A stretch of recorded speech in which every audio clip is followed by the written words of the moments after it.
bonfire. And now, I pray you, remember the porter.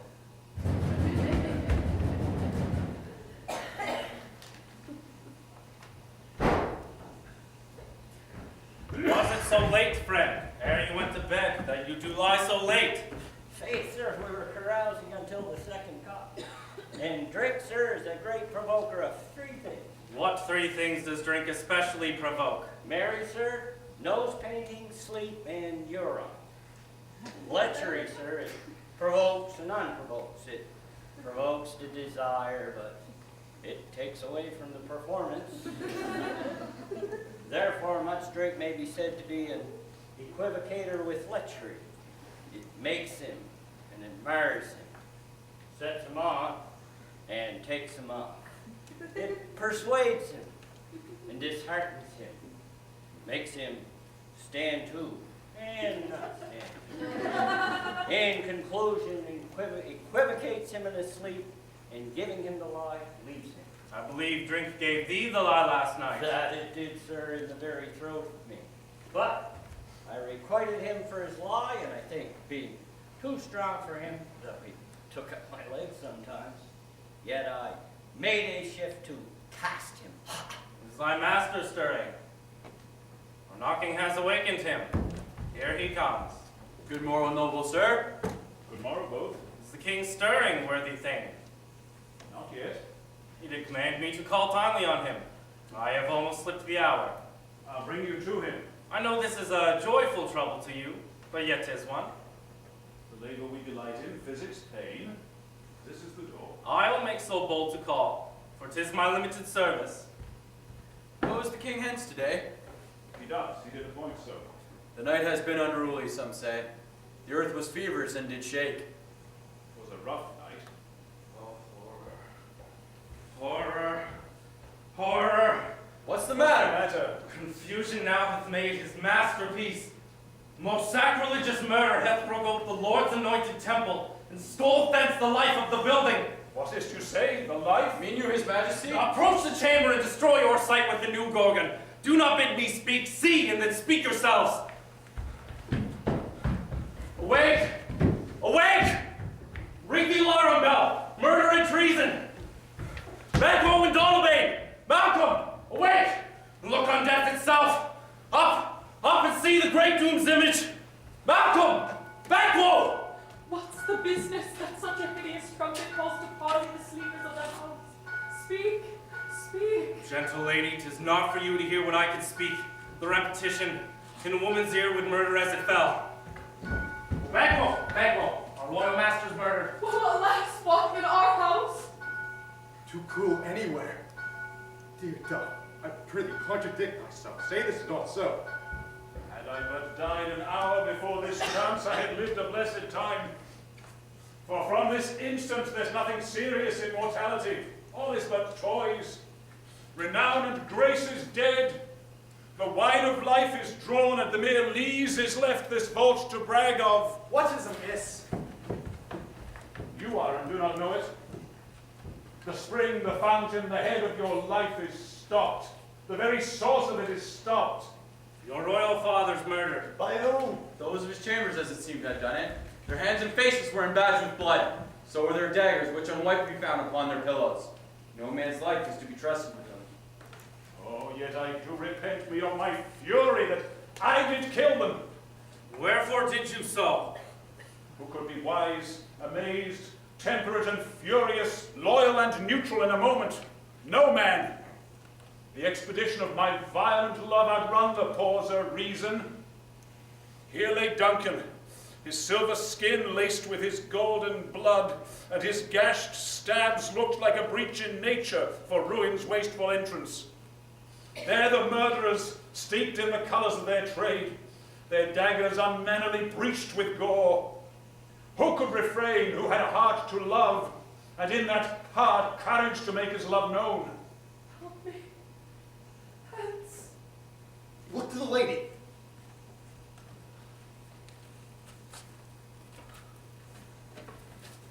And when we have our naked frailties hid that suffer in exposure, let us meet and question this most bloody piece of work no further. fears and scruples shake us. In the great hand of God I stand, and against the undivulged pretense I fight of treasonous malice. And so do I. So all. Let's briefly put on manly readiness and meet in the hall together.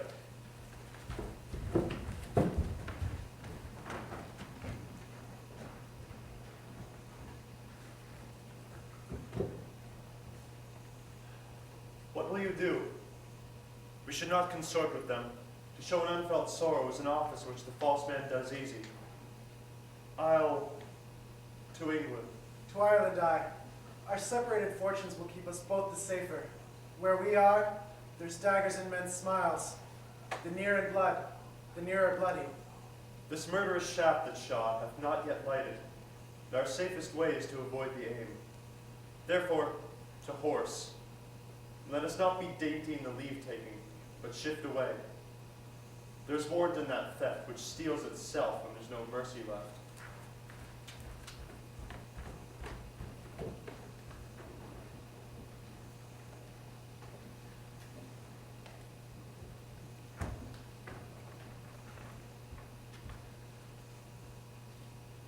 How goes the world, sir, now? Why, see you not? Is it known who did this more than bloody deed? Those that Macbeth hath slain. Alas the day. But what good could they pretend? They were bribed. Malcolm and Donalbain, the king's two sons, are stolen away and fled, which puts upon them suspicion of the deed. Gainst nature still. Thriftless ambition that will devour thine own life's needs. 'Tis most like the sovereignty will fall upon Macbeth. He is already named and gone to Scone to be invested. Will you to Scone? No, cousin, I'll to Fife. Well, I will thither. Well, may you see things well done there. Adieu, lest our old road sit easier than our new.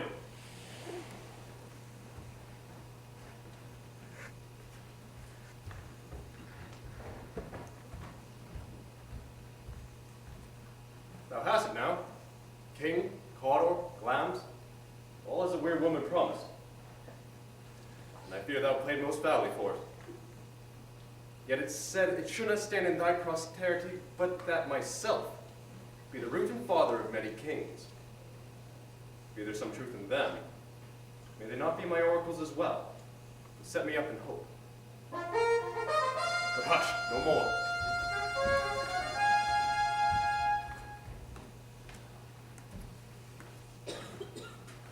Here's our chief guest. If he had been forgotten, it would have been a gap in our great feast. Tonight we hold a solemn supper, sir, and will request your presence. Let your highness command upon me, to the which my duties are of a most indissoluble tie, for every day. Ride you this afternoon? Aye, my lord. We should have else desired your good counsel at today's advice, but we'll take tomorrow. As far you ride.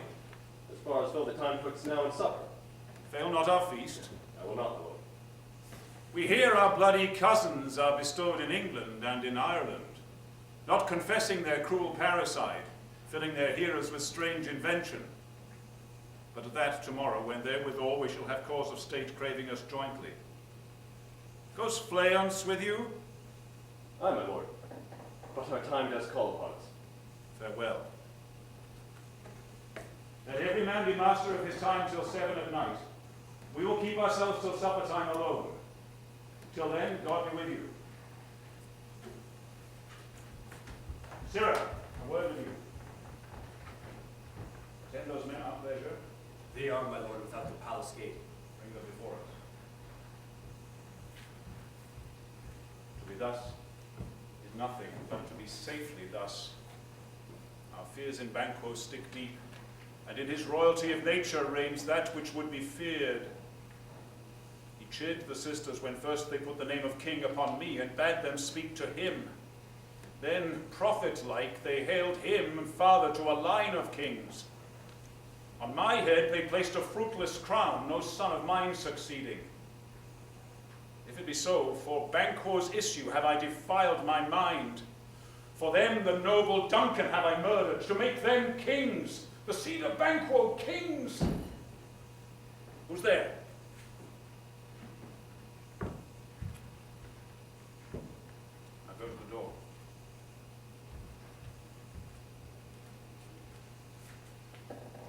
Was it not yesterday we spoke together?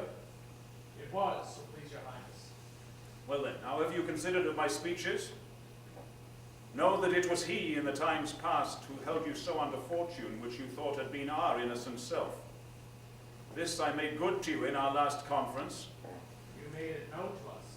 I did so and went further, which is now our point of second meeting. Do you find your patience so predominant in your nature that you can let this go? We are men, my liege. I am one, my liege, whom the vile blows and buffets of the world have so incensed that I am reckless in what I do to spite it. And I another, so weary with disasters, tugged with fortune that I would set my lie on any chance to mend it or be rid of it. Both of you know Banquo was your enemy. True, my lord. So is he mine. And in such bloody instance that every minute of his being thrusts against my nearest of life. And though I could with barefaced power sweep him from my sight and bid my will avouch it, yet I must not, for certain friends that are both his and mine, whose loves I must not drop. But in their place wail his fall, who I myself cut down. And thus it is that I to your assistance do make love, masking the business from the common eye for sundry weighty reasons. We shall, my lord, perform what you command us. Though our It lie- must be done tonight, and something from the palace. And with him, to leave no rubs nor botches in the work, Fleance his son must embrace the fate of that dark hour. Resolve yourselves apart, I'll come to you anon. We are resolved, my lord. I'll call upon you straight. Abide within.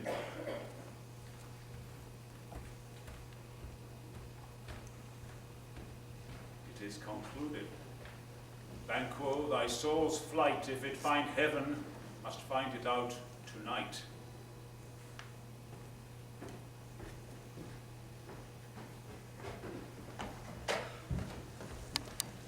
Has Banquo gone from court? Aye, madam, but returns again tonight. Say to the king I would attend his leisure for a few words. Madam, I will.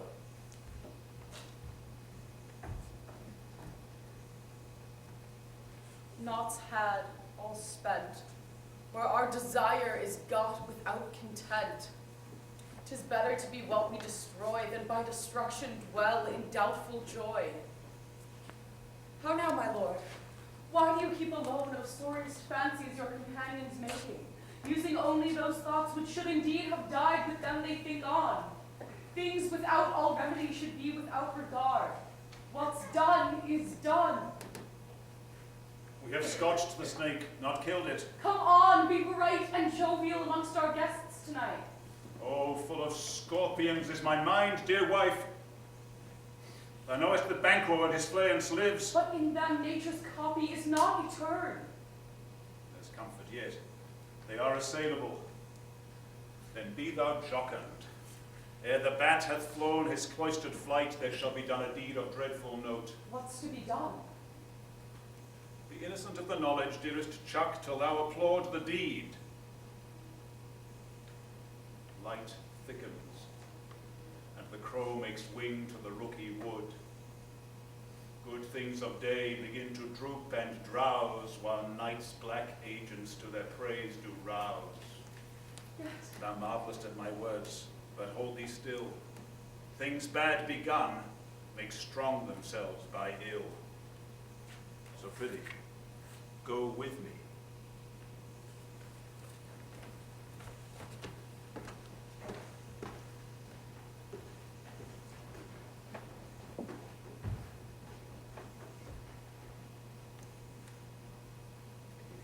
But who did bid thee join with us? Macbeth. He need not our mistrust, for he delivers our officers in what to do, to the direction just. Then stand with us. Near approaches the subject of our watch. Give us a light there. 'Tis he. Stand to it.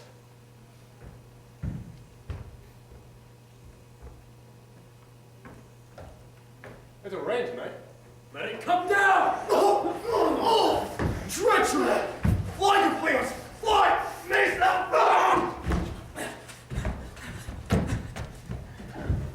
but one down, the sun has fled. We've lost best half of our affair. Well, let's away and say how much is done.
You know your own degrees.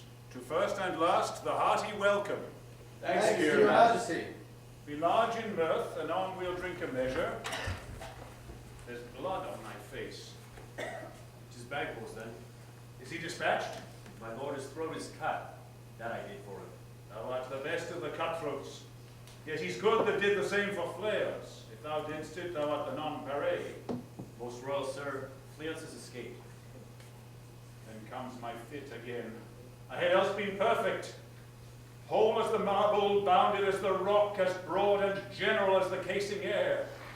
But now I am cabined, cribbed, confined, bound into saucy doubts and fears. But Banquo's safe? Aye, my good lord. Safe in a ditch he bides with 20 trenched gashes in his head. The least a death to nature. Thanks for that. There the grown serpent lies. The worm that's fled hath nature that in time will venom breed. No teeth for the present.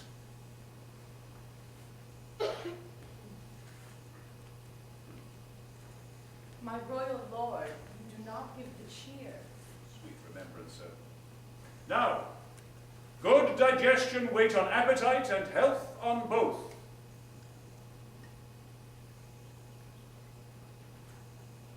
Here had we now our country's honour roofed, were the noble person of our Banquo present. His absence, sir, lays blame upon his promise. What is the news, your highness? Thou canst not say I did it. Never shake thy gory locks at me. Gentlemen, his highness is not well. My worthy friends, my lord is often thus, and hath been from his youth. I pray you, the fit is momentary. Upon a thought he will again be well. If much you note him, you shall offend him, and extend his passions further. Regard him not. Are you a man?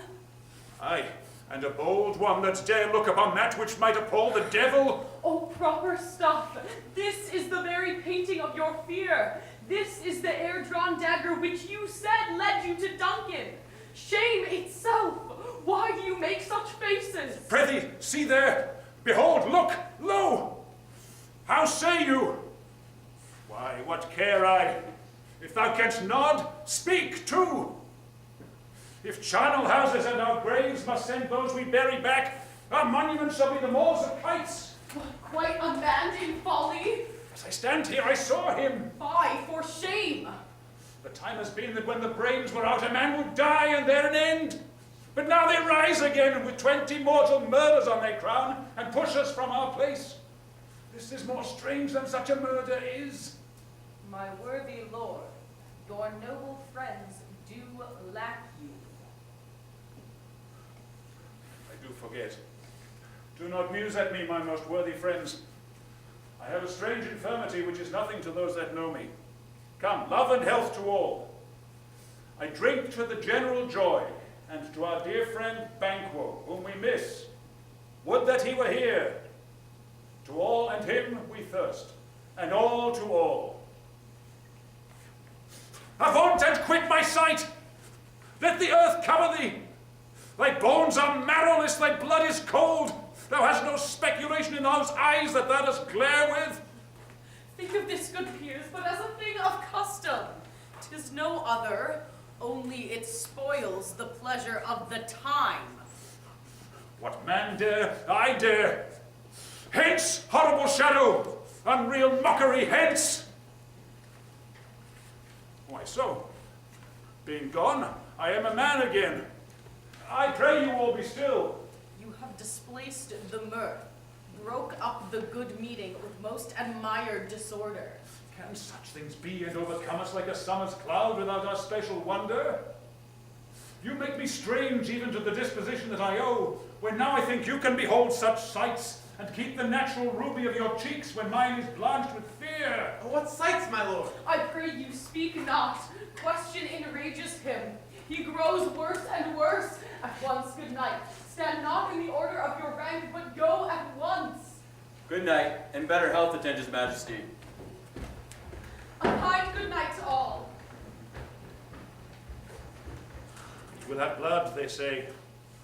Blood will have blood. What is the night? Almost at odds with morning. Which is which? How sayest thou that Macbeth denies his presence at our great bidding? Did you send for him, sir? I hear it by the way, but I will send. There's not a one of them, but in his house I keep a servant paid. I will tomorrow, and betimes I will to the weird sisters. More shall they speak. For now I am bent to know by the worst means the worst. For mine own good all causes shall give way. I am in blood stepped in so far that should I wade no more, returning were as tedious as go o'er. Strange things I have in head which must to hand, which must be acted ere they may be scanned. You lack the seasons of all natures. Sleep. Come, we'll to sleep. My strange and self-abuse is the initiate fear that wants hard use. We are yet but young indeed.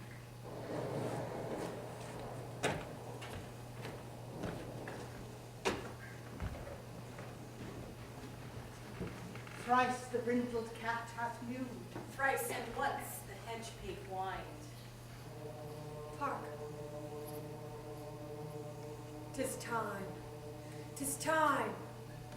Double, double toil And trouble. Like a hell broth boil and bubble.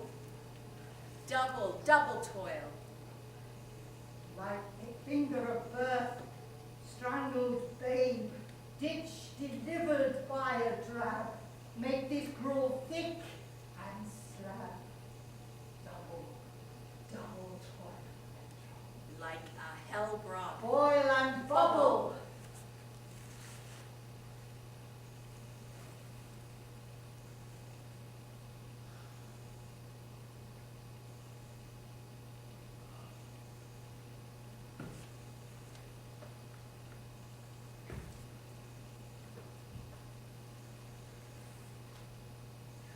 By the pricking of my thumb, something wicked this way comes.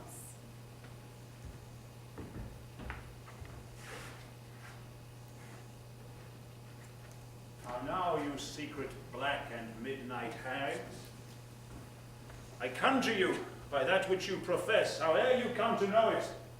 Answer me to what I ask you. Speak. Demand. will answer. Say, would you rather hear it from our mouths or from those of our masters? Call him. Let me see him. Come, high or low, thyself and office deftly show. Tell me, thou unknown power. She knows thy thought. Hear her speech, but say thou naught.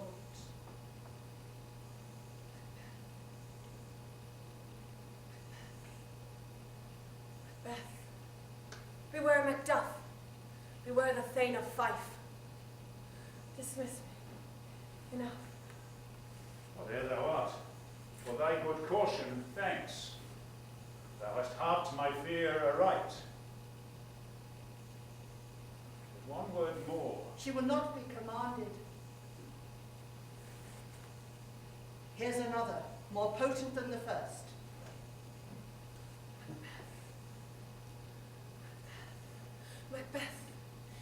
bloody bold and resolute, laugh to scorn the power of man, for none of woman born shall harm. Then live, Macduff. What need I fear of thee? But what is this? Listen. Do not speak. Be lion-mettled, proud, and do not care who chase, who frets, or where conspirers are. Macbeth shall not vanquished be until great Burnham Wood, to hide Dunsinane Hill, shall come against him. That will never be. Who can impress the forest? Bid the tree unfix his earthbound root. Sweet bodements, good. Rebellion's head rise never till the wood of Burnham rise, and our high-placed Macbeth shall live the lease of nature, pay his breath to time and mortal custom. Yet my heart throbs to know one thing. Shall Macduff's issue ever reign in this kingdom? Seek to know no more. I will be satisfied. Deny me this, and an eternal curse fall on you. Let me know.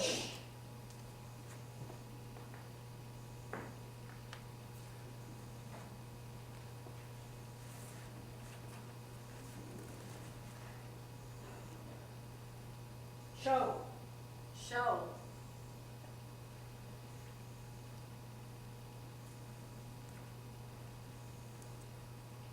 Show.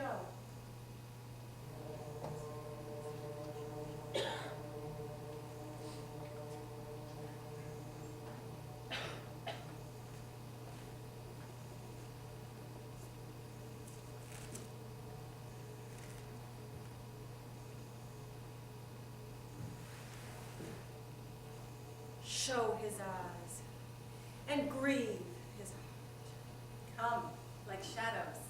So depart.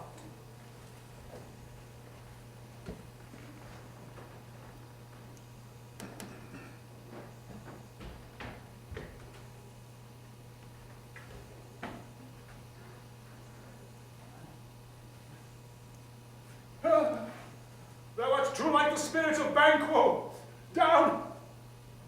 Thy crown does sear mine eyeballs. Filthy hags, where are they gone?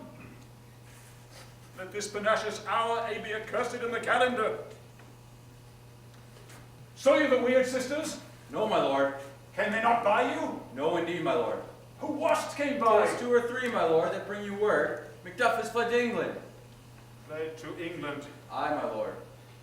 Time thou anticipatest my dread exploits. The flight he purpose never is o'ertook unless the deed go with it. From this moment the firstlings of my heart shall be the firstlings of my hand. And even now to crown my thoughts with acts be thought and done. The castle of Macduff I will surprise, seize upon Fife, give to the edge of the sword his wife, his babes, and all unfortunates who count him in his line. No more boasting like a fool, this deed I'll do before this purpose cool. But no more sights! Where are these gentlemen? Come, show me where they are. What had he done to make him fly the land? You must have patience, madam. He had none. His flight was madness. What our actions do not, our fears do make us traitors.